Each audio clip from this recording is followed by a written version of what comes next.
Hello friends, welcome to my YouTube channel. YouTube চ্যানেলে আজকে তোমাদের সামনে যে গুরুত্বপূর্ণ ভিডিওটি আলোচনা করব সেই ভিডিওটি হলো ক্লাস 8 জীবন বিজ্ঞান অর্থাৎ লাইফ সায়েন্স চ্যাপ্টার 8 পার্ট 2। আগের ভিডিওতে আমি এই চ্যাপ্টারেরই আলোচনা করেছি, অর্থাৎ কোন চ্যাপ্টার? মানুষের খাদ্য ও খাদ্য উৎপাদন, চ্যাপ্টার 8। এই চ্যাপ্টার থেকে আলোচনা করেছি। আজকে কিন্তু আমি সেকেন্ড পার্ট তোমাদের সামনে আলোচনা করব। যারা সাধারণত আমার এই চ্যানেলে আছো তারা অবশ্যই বইটা নিয়ে বসবে। আর আমাদের সেকেন্ড সেমিস্টার পরীক্ষা কিন্তু খুব কাছেই, তাই আমি বলবো এই ভিডিওটি ভীষণ গুরুত্বপূর্ণ। তোমরা সবাই চলো আমরা দেখি, অর্থাৎ আমি দেখি যে কিভাবে তোমাদের এই চ্যাপ্টার থেকে কোশ্চেন আলোচনা করা যায় আর কিভাবে কমন কোশ্চেন দেওয়া যায়। তা আমি বলবো যে এই চ্যাপ্টার থেকে আমি বলতেই পারি যে সাজেশন লাইফ সায়েন্স 100% কমন। 2025 সালে যারা এইটে পড়ো, সেকেন্ড সেমিস্টার পরীক্ষা দেবে, তাদের জন্য অবশ্যই ভীষণ গুরুত্বপূর্ণ। আর এই চ্যাপ্টারটা নিয়েই আজকে আলোচনা করব। তাহলে চলো আমরা আলোচনা করি। দেখো, আগের ভিডিওতে আমি আলোচনা করেছি, এবার আলোচনা করব উদ্ভিদজাত খাদ্য চাষের বিভিন্ন পদ্ধতি। অর্থাৎ আমাদের প্রধান খাদ্য ফসল হচ্ছে ধান। এই ধান চাষের জন্য যে অনুকূল পরিবেশগুলো লাগে সেই কোশ্চেনটা আমি আজকে বড় করে আলোচনা করব। এই যে ধান চাষের পদ্ধতি তোমার নিজের ভাষায় লেখো, এটা পরে আলোচনা করব। তার আগে আমরা চলে যাব যে এখানে কিছু কিছু কোশ্চেন দেখো রয়েছে যে ধান চাষ সাধারণত কয় প্রকার। আমরা একটুখানি ধান সম্পর্কে বলে রাখি যে ধান চাষ সাধারণত 3 প্রকার। আউশ, আমন, বোরো, অর্থাৎ পর্যায়ক্রমে বছরের 3টি সময়ে এই ধান চাষ করা হয়। এই ধান চাষের জন্য যে অনুকূল পরিবেশগুলো লাগে তা আমরা আলোচনা করব। এবার দেখো যে এখানে আমি দেখতে পাচ্ছি যে একটা কোশ্চেন গোল্ডেন রাইস, অর্থাৎ আমি এই চ্যাপ্টার থেকে বাছাই বাছাই যে কোশ্চেনগুলো আসার মতো সেই জায়গা থেকে আলোচনা করব। তাহলে তোমাদের সুবিধা হবে, সারা বই পড়তে হবে না, এবং এই গুরুত্বপূর্ণ পয়েন্টসগুলো নিয়ে আলোচনা করব। দেখো, গোল্ডেন রাইস অর্থাৎ ভিটামিন এ এর চাহিদা মেটাতে কৃষি বিজ্ঞানীরা যে বিশেষ ধরনের ধান তৈরি করেছেন তাই হচ্ছে গোল্ডেন রাইস। এই গোল্ডেন রাইস বিজ্ঞানীদের সাফল্যের ফলেই সাধারণত হয়েছে, তাই আমরা এই গোল্ডেন রাইস কোশ্চেনটা কিন্তু ভীষণই গুরুত্বপূর্ণ। এবার আমরা চলে যাব, এইটা পরে আলোচনা করবো বলেছি যে বড় কোশ্চেনের মধ্যে দিয়ে ধান চাষের অনুকূল পরিবেশ বা ধান চাষের পদ্ধতিগুলো আলোচনা করো। এবার দেখো আম। আমরা আম সব জায়গায় দেখি, অর্থাৎ গ্রীষ্মকালের প্রধান এই ফলই হলো আম। আমকে ফলের রাজা বলা হয়। তো আমাদের দেশে কোথায় কোথায় এই আম চাষ হয়, অর্থাৎ আমের জন্মস্থান আমাদের ভারতবর্ষ। এই ভারতবর্ষে কিন্তু আম চাষ হয়েছে। আম চাষের জন্য সাধারণত আমাদের পশ্চিমবাংলায়, আমরা যারা পশ্চিমবাংলার মানুষ, তারা পশ্চিমবঙ্গের মালদা, মুর্শিদাবাদ আর নদিয়ায় সবচেয়ে বেশি আম চাষ হয়। তা আমি ভিডিওটি করছি নদিয়া থেকে। এই নদিয়ায় কিন্তু আমের জন্য ভীষণ বিখ্যাত। এখন বাজারে গেলে কিছু কিছু হিমসাগর আম পাওয়া যাবে, আর তারপরেই আসবে ল্যাংড়া। বোম্বাই আম উঠে গেছে, তো হিমসাগর চলছে, ল্যাংড়া খুব শীঘ্রই এসে যাবে। তারপরে আসবে আমাদের মালদা জেলার প্রধান যে আম, সে যে আম বিখ্যাত আম, সারা বিশ্বে যে আমটা ছড়িয়ে পড়ে, সেই আম ফজলি আম, সেটা আসবে। এবার এই আম চাষের জন্য কেমন মাটি, অর্থাৎ কেমন মাটি হওয়া দরকার। অর্থাৎ আম চাষের জন্য সাধারণত উর্বর পলিযুক্ত দোআঁশ মাটি সবচেয়ে ভালো। আম চাষ সাধারণত নদী তীরবর্তী অঞ্চলেই সবচেয়ে বেশি হয়ে থাকে। এবার এই যে আম চাষের একটি কিছু গুণাগুণ থাকে, তা আম থেকে কি কি পাওয়া যায়, অর্থাৎ কার্বোহাইড্রেট, প্রোটিন, ফ্যাট ও খনিজ পদার্থ অর্থাৎ সিএ, পি আর এপি ইত্যাদি প্রচুর পরিমাণে থাকে। ভিটামিন এ, বি কমপ্লেক্স ও সি, এছাড়াও থাকে জল তন্তু ও ফাইটো কেমিক্যাল অর্থাৎ বিটা ক্যারোটিন, এটা কিন্তু আম থেকেই আমরা পেয়ে যাই। এবার এই আম চাষের জন্য যেভাবে জমি নির্বাচন করা যায় সেটাও একটু বললাম। এবার এই বংশবিস্তার, অর্থাৎ বীজ থেকে আমের বংশবিস্তার করার রেওয়াজ অনেক কাল ধরেই চলে আসছে। আর আমরা আগে দেখতাম যে আম খেয়ে আঁটিটা জঙ্গলে ফেলে দিতাম, কিন্তু সেই জঙ্গল থেকে আম গাছে চারা হতো। কিন্তু এখন আমরা সেই পদ্ধতিটাকে পাল্টে ফেলেছি। পাল্টে ফেলে কি করেছি, যে যে বাগানে উন্নত জাতের উচ্চ ফলনশীল আম চাষ হয়, সেই বাগান থেকে আমরা আমের যে ছোট ছোট ডাল বেরোয়, যে পাতা, কচি পাতা বেরোনোর পরে একটু মোটা হওয়ার পরে যে ডালটা বেরোয়, সেই ডালটা আমরা বাগান থেকে সংগ্রহ করি। আর এই সংগ্রহ করার পরে কি করি, আমরা আম খেয়ে ফেলে দিয়েছি গতবারে, এবারের আমগুলোতে হবে না। এই গতবারে যে আমগুলো আমরা খেয়ে ফেলে রেখেছি, অর্থাৎ আটিগুলো ফেলে রেখেছি, সেই আটি থেকে ছোট ছোট গাছ হয়। সেই গাছের সঙ্গে আমরা বাগান থেকে যত অর্থাৎ বাগান যত যে আমি আমের কোষে তুলে নিয়ে এসেছি সেটাকে কলমের মতন ছুচলো করে কেটে তাকে ড্রাফটিং করা অর্থাৎ প্লাস্টিক দিয়ে মুড়িয়ে একটা কেমিক্যাল যোগ করে আমরা আমের এই জোড়া কলমটাকে বেঁধে রেখেছি। আবার কোনো কোনো সময় দেখো যে আম গাছের নিচে আমের চারা হয়েছে, সেই চারার সঙ্গে যদি আম গাছের ডালটা নিচু করে বেঁধে রাখি, কয়েকদিন বেঁধে রাখার পরেই কিন্তু সেই ছোট্ট আম গাছের চারার সাথে কি হবে, ওই প্রধান আম গাছের এই যে কাণ্ডটা জোড়া লেগে যাবে। তখন ওই প্রধান কাণ্ডটা কেটে দিলাম, কেটে দেওয়ার পরে আম গাছ একটা আলাদা গাছ হয়ে গেল, সেই গাছটা নিয়ে আমরা বাগানজাত করলাম। এবার এই আম চাষের জন্য জমি দরকার, জমিটা কি অবশ্যই দরকার। তো জমির কথা বলেছি, উর্বর পলিযুক্ত দোআঁশ মাটিতে এটা ভালো হয়। আর চারা লাগানোর আগে আমরা সাধারণত মাটিতে 60-40 মিক্সন করে, অর্থাৎ মাটির পরিমাণ 60 আর গোবর সার অন্যান্য কেমিক্যাল জাতীয় সার অর্থাৎ বাজারজাত সার বা জৈব সার বাজার থেকে কিনে নিয়ে এসে আমরা মাটির সঙ্গে এই 40% মেশাবো। মেশানোর পরে কিন্তু সেই জায়গাটা আমরা গর্ত করে রাখবো, জল জমে যাবে, তারপরে বর্ষা ঠিক চলে যাবে। বর্ষা চলে যাওয়ার মুহূর্তে বা বর্ষার আগে করতে হয়, আমরা আম গাছটাকে লাগিয়ে দেবো। আর এই আম গাছের চারা লাগানোর পর আমরা কিছু সার প্রয়োগ করতে, অর্থাৎ কচি গাছ, সেই গাছে বিভিন্ন কীটনাশক প্রয়োগ না করলে আর যদি গৃহপালিত পশুদের আক্রমণ থেকে না বাঁচানো যায় তাহলে কিন্তু সেই আম গাছটাকে আমরা রক্ষা করতে পারবো না। এবার সার প্রয়োগ হয়ে গেল, সার প্রয়োগ করে অর্থাৎ নিয়মিত আমাদের জল দিতে হবে, অর্থাৎ প্রত্যহ জল দিতে হবে না। আম গাছের জন্য অন্তত 15 দিন অন্তত বা মাসে একবার জল দিলেই কিন্তু খুব সহজেই আম গাছগুলো বড় হয়ে যাবে। এবার জলসেচ পদ্ধতির পরে আমরা চলে আসবো যে অন্যান্য পরিচর্যা দেখো, বাগানটাকে ভালো করে লক্ষ্য করতে হবে, বাগানে যে যে গাছগুলো আছে গাছের পাতাগুলো পোকা খেয়ে নিচ্ছে কিনা সেটা নজর রাখতে হবে, আর বিভিন্ন কীটনাশক ছড়াতে হবে। আর এই আম গাছ যখন বড় হয়ে গেল, সেই আম গাছ থেকে আমরা গ্রীষ্মের শুরুতেই কিন্তু শীতের শেষে আমরা মুকুলগুলো গাছে ভর্তি হয়ে যায়। এবার আম যখন মুকুল আসে তখন কি করতে হবে, আম গাছে কীটনাশক দিতে হবে যাতে ফুলগুলো পোকাতে নষ্ট করে না ফেলে। তারপরে কি হবে, আম গাছে ফল আসবে, সেই ফল সংগ্রহ করে আমরা বাজারজাত করব, বাজারজাত করার পর বিভিন্ন দেশে আমরা এই আমদানি রপ্তানি করব। আর এই ফল সংরক্ষণ, অর্থাৎ কিছু ফল সংরক্ষণ করে আমরা রেখে দিই যে শুষ্ক সবুজ এই অবস্থান তুলে ভালো করে প্যাকিং করে হিম ঘরে রেখে দিলে পরে আমরা অফ সিজনে, অর্থাৎ যে সময় আম হয় না সেই সময় কিন্তু বাজার থেকে আমরা আম পেয়ে যাচ্ছি। এছাড়াও আমাদের দেশের বিভিন্ন জায়গায় বিভিন্ন রকম আম চাষ হয়, বিভিন্ন ঋতুতেই আম চাষ হয়ে থাকে, আমরা সারা বছরই বলতে পারি আম হয়। এবং কিছু কিছু আমের গাছ আছে যে গাছগুলোতে সাধারণত সারা বছরই আম হয়, অর্থাৎ এক আম চলে যাবে আর এক আম আসবে, আসার পরে সেই আম বাজারজাত করা হয় এবং বাজার থেকে কিন্তু সেই আমগুলোকে আমরা সংগ্রহ করি। এবার দেখো আমরা চা, অর্থাৎ চা একটা পানীয় ফসল। এই চা ফসল চাষের জন্য অর্থাৎ চায়ের গুণাগুণ দেখো, চায়ে থাকে এই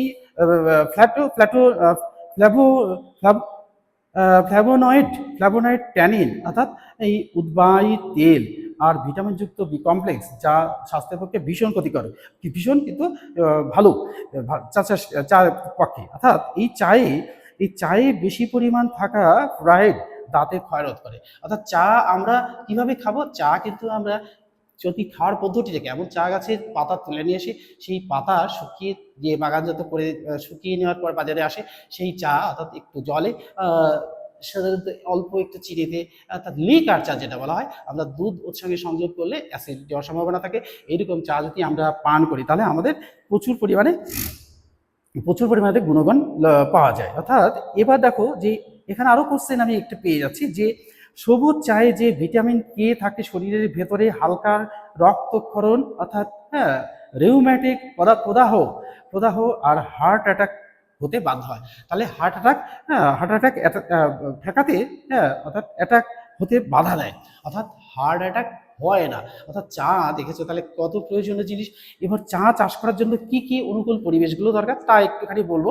দেখো, চায়ের গাছ চিহ্নিতকরণ, তারপরে চায়ের গাছের বিজ্ঞানীরা, অর্থাৎ উদ্ভিদ বিজ্ঞানীরা কি করেছেন, গুণের, অর্থাৎ ক্লাইমেটের গুণের অন্তর্গত চা উৎপাদনকারী বিভিন্ন ধরনের গাছকে আলাদাভাবে চিহ্নিত করেছেন। এরা হলো চীনাজাত, আসামজাত বা কম্বোজ, শঙ্করজাত চা। এবার চায়ের বীজ, এবার চা চাষ করার জন্য আমরা কিরকম জমি নির্বাচন করব সেটাও দেখব। জমি দেখো ঢালযুক্ত, অর্থাৎ উঁচু জায়গা হবে, ঢালযুক্ত হবে, বৃষ্টি প্রচুর পরিমাণে হবে কিন্তু বৃষ্টির জল জমবে না এরকম মাটিতেই কিন্তু চা চাষ হয়। অর্থাৎ সেই জায়গাগুলো আমাদের আসাম, দার্জিলিং আর কেরালা ভারতে সাধারণত বা তামিলনাড়ুতে এই 4টে জায়গায় আমাদের দেশে সবচেয়ে বেশি চা হয়। এর মধ্যে দার্জিলিং জেলায় যে চাগুলো হয় সেগুলো কিন্তু স্বাদ ও সুগন্ধে ভরপুর। এই জন্য বিদেশের বাজারে অর্থাৎ প্রচুর মূল্যের বিনিময়ে আমরা কিন্তু চা বিদেশে রপ্তানি করি। তা চা যেহেতু চা হচ্ছে একটা অর্থকারী ফসল, এই চা থেকে কিন্তু আমরা প্রচুর বৈদেশিক মুদ্রা অর্জন করতে পারি। এবার দেখো জমি পেয়ে গেছি। এবার দেখো চায়ের চারাগাছ রোপণ, অর্থাৎ রোপণের 1 সপ্তাহের মধ্যে গভীর গর্ত করা হয়। আগে গভীর গর্ত করা হয়, এরপর গর্তগুলো জমির ওপরে স্তরের মাটি টপ সয়েল দিয়ে ভর্তি করা হয়। আমি বলেছি যে এই যে আম গাছ চাষ লাগানোর যেমন যেমন পদ্ধতি, ঠিক সেমন করেই গর্ত করে এই চায়ের পাতা বা অন্যান্য আবর্জনা যেগুলো নিয়ে গিয়ে আমরা কি করি, অর্থাৎ যে আবর্জনাগুলো কোন আবর্জনা, সেই বাগানজাত আবর্জনাগুলো অর্থাৎ গাছের পাতা। এবার চা চাষ হয়ে গেলে, এবার চা গাছ লাগানো হয়ে গেলে, চা গাছ এতই আতুষী যে প্রচন্ড রোদে মরে যাবে, প্রচন্ড বৃষ্টিতে মরে যাবে, প্রচুর বৃষ্টিও হবে, রোদ হবে, কিন্তু তার উপরে একটু আচ্ছাদন রাখতে হবে। অর্থাৎ সেই জন্য ছায়া গাছ চা বাগানের চারিদিকে লাগানো হয়।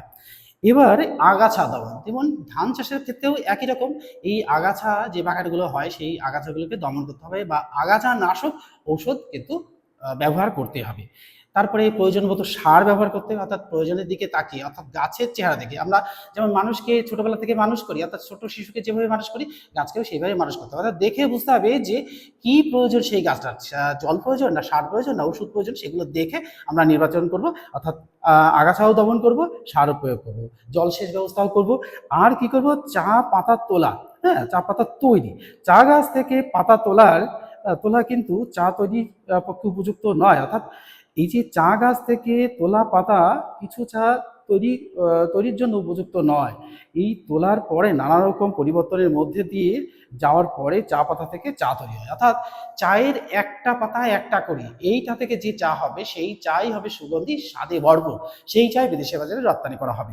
এবার দেখো চায়ের গুণাগুণ বিচার করে আমরা কোন চা আমাদের দেশে, কোন চা আমাদের দেশের বাইরে রপ্তানি করা হবে, বৈদেশিক মুদ্রা অর্জন করতে পারবো, সেগুলো নির্ভর করে চায়ের গুণাগুণ বিচার করার ওপরে।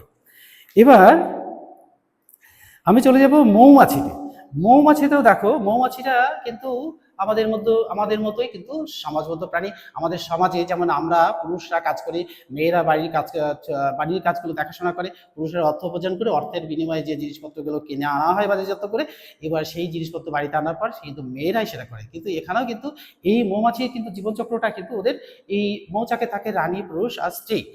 এই 3 ধরনের মৌমাছি থাকে, কিছু থাকে পুরুষ, আর একটা মাত্র এক একটা চাকে একটা করে রানী থাকে, আর হাজার হাজার লক্ষ লক্ষ চাক অনুযায়ী কিন্তু সেই শ্রমিক মৌমাছিরা কিন্তু থাকে। আর এই শ্রমিক মৌমাছিরাই কিন্তু চাক তৈরি থেকে শুরু করে, অর্থাৎ মধু সংগ্রহ, অর্থাৎ মৌমাছিদের লালন পালন করা, রানীকে সেবা যত্ন করা, সব কিন্তু এই শ্রমিকরাই করে থাকে। এবার দেখো মধু, এই মধু, এবার চা গাছ থেকে এই তারপর মৌচাক থেকে আমরা কি কি পেয়ে থাকি, অর্থাৎ এই মৌচাক থেকে আমরা মধু আর মোম পেয়ে থাকি। এই মধুকে বলছে সর্বরোগ হর, অর্থাৎ মধু সব রোগের কিন্তু ঔষধ। অর্থাৎ মৌমাছিরা যখন মধু সংগ্রহ করে তখন কি করে, এই মৌমাছিরা বিভিন্ন ফুল থেকে, অর্থাৎ বিভিন্ন গাছের ফুল থেকে ফুলের নির্যাস সংগ্রহ করে মৌচাকে জমায়েত করে, এবং সেটাই হচ্ছে মধু। সেই মধুর মধ্যে সমস্ত উদ্ভিদের গুণাগুণ থাকে। এই জন্য কি বলা হয় যে মধুকে বলা হয় সর্বরোগ হর, অর্থাৎ মধু সব রোগেরই ঔষধ। আর এই মৌচাক তৈরি করে শ্রমিক মৌমাছিরা যে মুখের নালা থেকে বা ফুলের নির্যাস থেকে মোম তৈরি করে, সেই মোম কিন্তু আমরা এই যে কালী পুজোতে মোম জ্বালাই, এই মোম নয়। এই মোমগুলো সাধারণত ঝালাইয়ের কাজে, বিভিন্ন শৌখিন জিনিস তৈরিতে এই মোম ব্যবহার করা হয়। এই মোম কিন্তু একটু শক্ত ধরনের হয়, আমরা যে মোম ব্যবহার করি সেই মোম থেকে আলাদা, রংটা একটু ধূসর বর্ণের। এবার দেখো চলে আসবো যে এখানে কতগুলো কোশ্চেন রয়েছে। দেখো মৌমাছি পালন, এই যে এখানে মধুমক্ষিশালা বা এপিয়ারি। দেখো মৌমাছি পালন করার জন্য মৌমাছিদের যে প্রাকৃতিক বা কৃত্রিম থাকার জায়গা ব্যবহার করা হয় সেটাই হলো মধুমক্ষিশালা বা এপিয়ারি। দেখো আমরা বাগানে ঘুরলে বা কোনো বনাঞ্চলে গেলে বড় বড় মৌচাক দেখতে পারি, মৌমাছিরা সাধারণত এই গাছেই মৌচাক তৈরি করে। এবার আমরা কি করেছি, এই মৌচাক থেকে রানী মৌমাছিকে সংগ্রহ করেছি, সংগ্রহ করে নিয়ে এসে আমরা একটা মৌমাছির কৃত্রিম থাকার জায়গা তৈরি করছি। তো আমরা আমের সময় বা বিভিন্ন সর্ষের সময় রাস্তার পাশে একটু লক্ষ্য করলে দেখতে পাবো যে বাক্সের মতো কি যেন সব পড়ে আছে, মনে হচ্ছে যেন অনেক পেটি এর মতন একটা বাক্স সারা বাগান ধরে ছড়ানো। সেই বাগানে ছড়ানো নয়, ওটাগুলোকে এই বাক্সগুলোকে বসানো থাকে। আর এই বাক্সের মধ্যেই কিন্তু মৌমাছিদের থাকার জায়গা, চাক তৈরি করার জায়গা আছে। সেখানে রানী মৌমাছিকে আটকে রাখা হয়, আর শ্রমিক মৌমাছিরা ওই চাকের মধ্যেই চলে আসে, আর রানী মৌমাছি ডিম পাততে পারতে চাক বড় হয়ে যায়। এবার এই যে কৃত্রিমভাবে আমরা মৌমাছিদের থাকার জায়গা করেছি, এটাকেই বলবো মধুমক্ষিশালা। এবার দেখো, পরে আমরা চলে আসবো যে পরের চ্যাপ্টারে চলে আসবো যে মাছ। আমরা মাছ তো প্রচুর দেখেছি, অর্থাৎ গ্রাম বাংলার যারা মানুষ তারা মাছ ছাড়া ভাত খেতেই পারে না। যেমন আমরা বাঙালিরা মাছ প্রিয়, অর্থাৎ মাছে ভাতে থাকতে পারলেই আমাদের ভালো হয়। এই মাছ আমরা সংগ্রহ করি কিসের থেকে?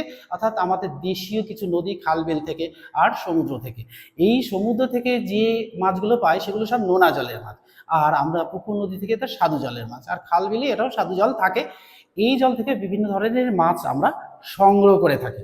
এবার দেখো, এখানে আমি একটা পয়েন্ট করেছি যে কার্প কি।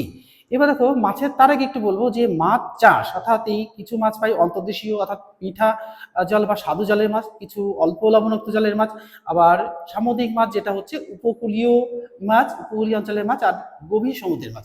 অর্থাৎ গভীর সমুদ্রতে যে ম্যাকারেল, পমফ্রেট, এই ধরনের শার্ক, এই ধরনের মাছগুলোকে আমরা সংগ্রহ করে থাকি। হ্যাঁ, এই মাছগুলো গভীর সমুদ্রেই পাওয়া যায়, আর উপকূলবর্তী অঞ্চলে সাধারণত চিংড়ি, ইলিশ ইত্যাদি পাওয়া যায়। স্বল্প নোনা জলে কিন্তু ইলিশ পাওয়া যায়। আবার ইলিশেরা কিন্তু ডিম পাড়ার জন্য মিঠা জলে চলে আসে। তো এই বর্ষার শুরুতেই সাধারণত ইলিশ মাছরা কি করে সমুদ্র তীরবর্তী অঞ্চল থেকে নদীর উৎসস্থলের দিকে এগিয়ে যায়। যেমন আমরা দেখতে পাই যে গঙ্গা নদীতে কিন্তু ইলিশ মাছটা প্রচুর পরিমাণে পাওয়া যায়, অর্থাৎ গঙ্গা নদী হিমালয় থেকে সৃষ্টি হয়েছে। এই নদীটা বঙ্গোপসাগরে পড়ছে, বঙ্গোপসাগরের তীরবর্তী অঞ্চল থেকে যে মাছগুলো, যে ইলিশ মাছগুলো থাকে তারা ডিম পাড়ার জন্য উপরের দিকে উঠে আসে, আর আমাদের কাছে ধরা পড়ে যায়।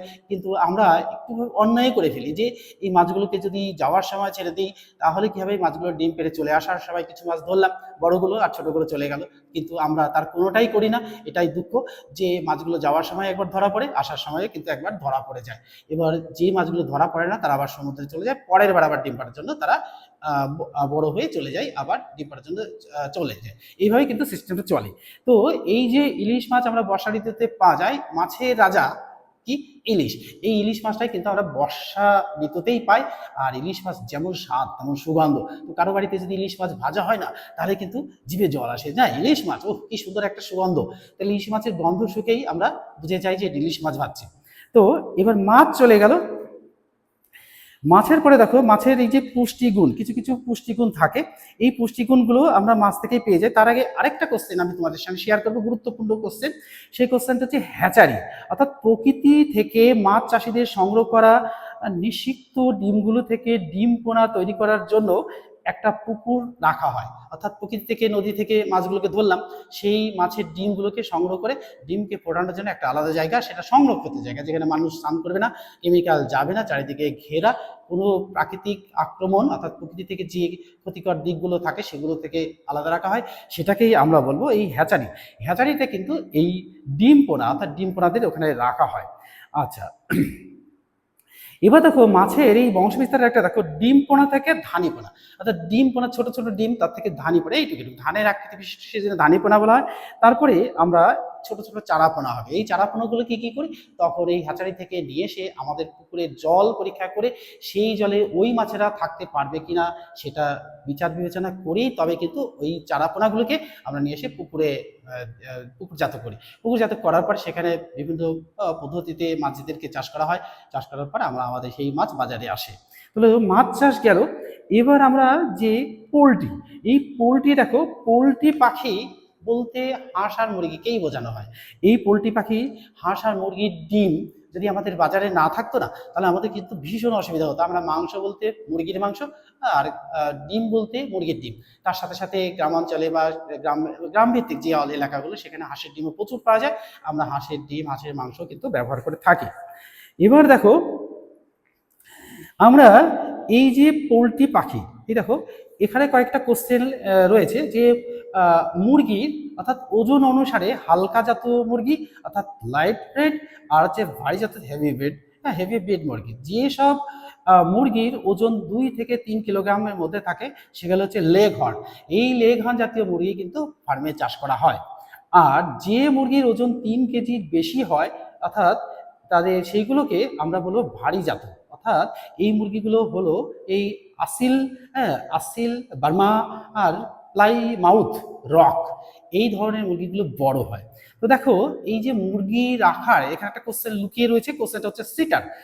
যে সব মুরগি ডিমে তা দেয়, তাহলে ডিম তো তা দিতে হবে, মাংস খেলেই হবে না শুধু, সেই যেসব মুরগি ডিমে তা দেয় তাকেই আমরা বলবো সেটার। আর নন সেটার যে মুরগিগুলো, যেসব মুরগি ডিমে তা দেয় না, উদাহরণ লেঘর, এই মুরগির আমরা মাংস বাজারে পেয়ে যাই আর ডিম বাজারে পেয়ে যাই, প্রচুর পরিমাণে আমরা এই মুরগির ডিম পেয়ে যাই। এবার আমি একদম চলে আসব যে একদম শেষ শেষ জায়গায়, আমি এই চ্যাপ্টারটা আজকেই শেষ করে দেবো, কারণ হচ্ছে আরও পরে একটা চ্যাপ্টার আছে সেটাকে ধরতে হবে। তো এইখানে আমি আসবো যে ব্রয়লার, অর্থাৎ ব্রয়লার হলো এক ধরনের সংকর মুরগি, শুধুমাত্র মাংস পাওয়ার জন্য এদের সৃষ্টি করা হয়েছে। সংকর জাতের মুরগি তৈরি করার প্রথমে চেষ্টা সম্ভবত 1930 সালে কর্নিশ জাতের একটা পুরুষ মুরগির সঙ্গে সাদা প্লাইমাউথ জাতের একটা স্ত্রী মুরগির মিলন ঘটিয়ে এই সংকর জাতের মুরগি তৈরি করা হয়েছে। এটাই হচ্ছে ব্রয়লার। এই ব্রয়লার মুরগি ছাড়া কিন্তু আমাদের সমাজ কিন্তু একেবারেই অচল। আমরা বাজারে গেলে মাংস বলতে আগে চলে যায় মুরগির মাংসের দোকানে। এই মুরগির মাংস 180 থেকে 200-220, সিজনে আর একটু বেশি হয়, আবার অফ সিজনে একটু কমও পেয়ে যায়। কিন্তু আমরা অন্য মাংসের দিকে তাকাই না। অন্য মাংসগুলো কিন্তু ভীষণ দাম, অর্থাৎ খাসির মাংস কিনতে গেলে 800, 850, 900, 1000 টাকার বিনিময়ে কিন্তু আমরা পেয়ে যাই। তো ব্রয়লার মুরগি কিন্তু আমাদের বাজারকে বাঁচিয়ে রেখেছে, আমাদেরকে বাঁচিয়ে রেখেছে। তো এই চ্যাপ্টার থেকে আমি যে কোশ্চেনগুলো খুবই গুরুত্বপূর্ণ, সেই কোশ্চেনগুলো কিন্তু আমি বোর্ডে তোমার সামনে শেয়ার করবো। আর তোমরা বোর্ড থেকে একটা স্ক্রিনশট তুলে নেবে। স্ক্রিনশট তুলে নিলে পরে কি হবে, তোমরা এই কোশ্চেনগুলো, আমি আজকে কিন্তু প্রশ্নই দিইনি, শুধু উত্তর সমেত দিয়েছি, যাতে আমাদের কোনো স্টুডেন্টের কোনো অসুবিধা হয় না, অর্থাৎ সব ঘরে সব স্টুডেন্টের জন্য কিন্তু একই রকম পদ্ধতি, অর্থাৎ সবাই যাতে এই ভিডিওটি দেখে এই কোশ্চেনগুলো পড়ে সাকসেস পায়, তাই আমি এই ভিডিওটা করেছি। তাহলে দেখো সেই কোশ্চেনগুলো কি কি। 1 নম্বর কোশ্চেন দেখো, ভারতের প্রধান খাদ্য ফসল কোনটি? ধান। 2 নম্বর দেখো, চালে কার্বোহাইড্রেটের পরিমাণ কত? অর্থাৎ 79.1% কার্বোহাইড্রেট পরিমাণ। 3 নম্বর দেখো, গোল্ডেন রাইস কি? অর্থাৎ এই ভিটামিন এ এর চাহিদা মেটাতে কৃষি বিজ্ঞানীর যে বিশেষ ধরনের ধান তৈরি করেছেন সেটাই হচ্ছে এই গোল্ডেন রাইস। তারপরে দেখো 5 নম্বর দেখো, 5 নম্বর দেখো, আমের জন্মস্থান কোথায়? না, তার আগে একটা কোশ্চেন আছে দেখো, 4 নম্বর আছে যে ফলের রাজা কে? ফলের রাজা হচ্ছে আম। আমি বলেছি ফল এমন একটা, এই যে যত ফল আমরা খাই, এই ফলগুলোর মধ্যে ফলকে আমের রাজা বলা হয়েছে এই কারণের জন্য, এই আমটাই হচ্ছে ফলের রাজা। কেন? এই আমটাকে যদি আমরা পেট ভর্তি অর্থাৎ গলা পর্যন্ত যদি খেয়ে থাকি, তাহলে কিন্তু আমাদের কোনো সমস্যা নাই। অন্য কোনো ফল খেলে আমাদের কিন্তু চারিদিক থেকে সমস্যা আসবে এবং মৃত্যু পর্যন্ত করতে পারে, তাই আমকে আমরা ফলের রাজা বলেছি। 5 নম্বর দেখো, আমের জন্মস্থান কোথায়? আমের জন্মস্থান ভারতবর্ষে।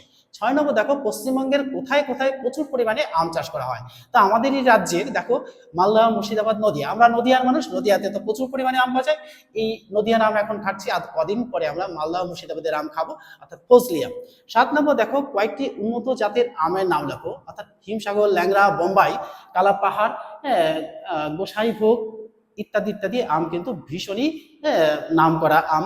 তো তার মধ্যে আমরা হিমসাগরকে বেশি ফেভার করি, কিন্তু তার মধ্যে আমের মধ্যে আমের রাজাই হলো ল্যাংড়া। এই ল্যাংড়া আমটা আর কদিন পরে আমরা কিন্তু বাজার থেকে পেয়ে যাবো, এবং স্বাদ আর সুগন্ধ কিন্তু আমাদের মনটাকে ভরিয়ে দেয়। তারপর দেখো, সবচেয়ে আগে এবং সবচেয়ে পরে পাকে কোন আম? অর্থাৎ গোলাপ খাস সবচেয়ে আগে পাকে, আর সবচেয়ে পরে পাকে এই ঝুমকো, ফজলি। দেখো এই গোলাপ খাস আমরা বাজারে আমের মুকুল আসতে, আমাদের এখানে যখন আমের মুকুল দু একটা দেখা দেয়, তখন কিন্তু এই গোলাপ খাস তৈরি হয়ে যায়।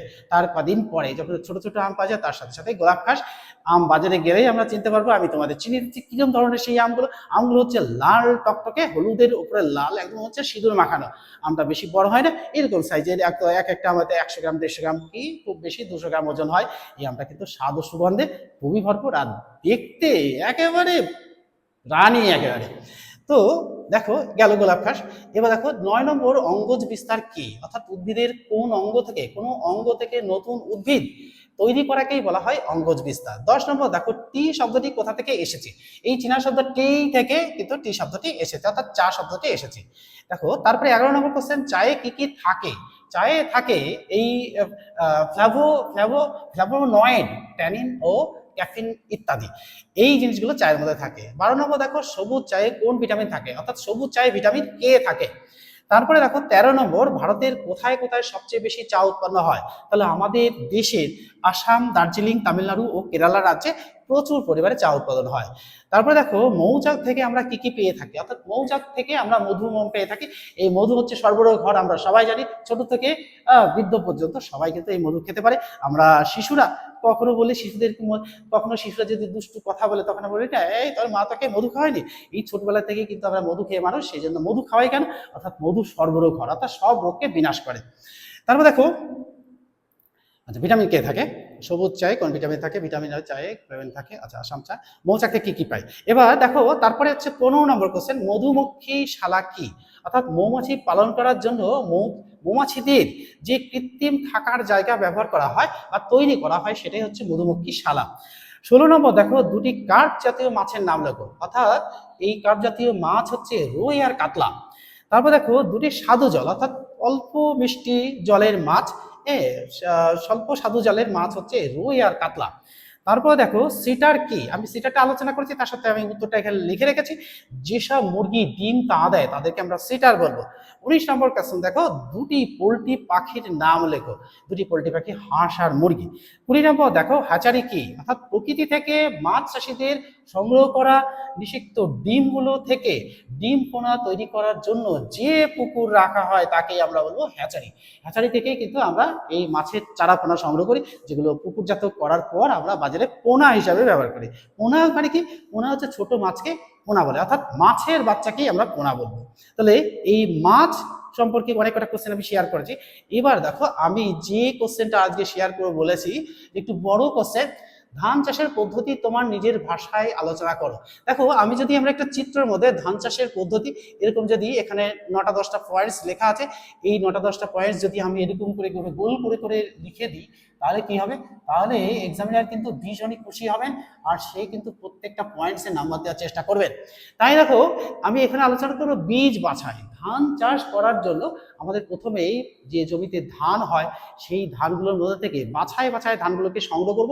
সেই ধানগুলোকে নুন জলে মিশিয়ে, সেই যে ধানগুলো জলের তলায় ডুবে যাবে সেই ধানগুলোকে আমরা সংগ্রহকে শুকিয়ে নেব। তাহলে এই ধানের বীজ সংরক্ষণ কিন্তু আমাদের হয়ে গেল।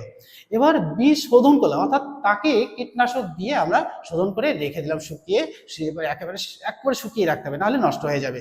তারপর দেখে বীজতলা প্রস্তুতি ও চারা তৈরি। দেখো এই বীজতলা পদ্ধতি তৈরি করতে গেলে একটা জলা জায়গা লাগবে এবং যেখানে কাদা থাকবে এই কাদাটাকে একবারে সমান করে নিতে হবে। তারপরে বীজগুলোকে ভিজিয়ে রাখতে হবে, অর্থাৎ 24 ঘন্টা ভিজিয়ে রাখতে হবে। ভিজিয়ে রাখার পর সেই বীজগুলোকে আমরা তুলে জলটাকে ঝরিয়ে নিয়ে একটা শুকনো জায়গায় বিছিয়ে পাতা দিয়ে, ত্রিপল দিয়ে বা চট দিয়ে ঢেকে রেখে দিই।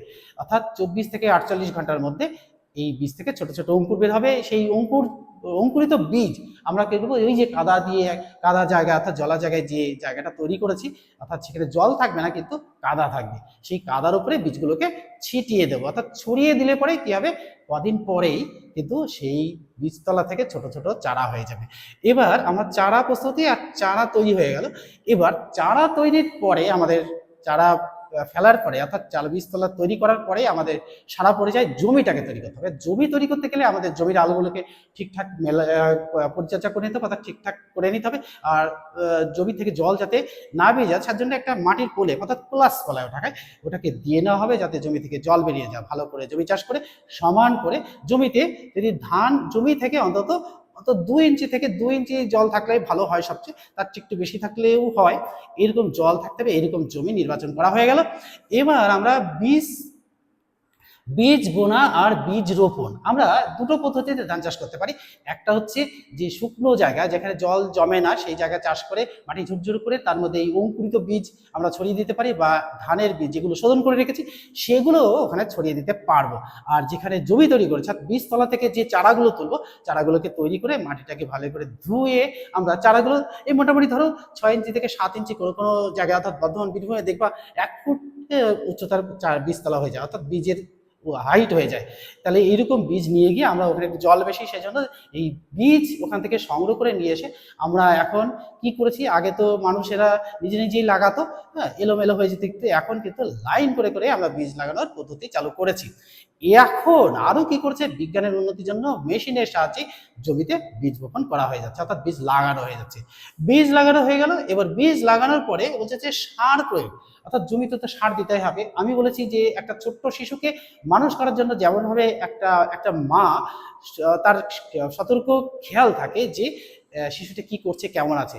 তো যারা কৃষক, অর্থাৎ আসলেই কৃষক, তারা কি করবে, জমির চারপাশে মাঝে মাঝেই ঘুরবেন, আর ঘুরে দেখবেন কোন পাতাটা হলদে হয়ে গেছে, কোন গাছে পোকা লেগেছে, আর কোন গাছে সার দরকার, সেগুলো সব বিচার বিবেচনা করে কিন্তু কি করবে, সার প্রয়োগ করবে।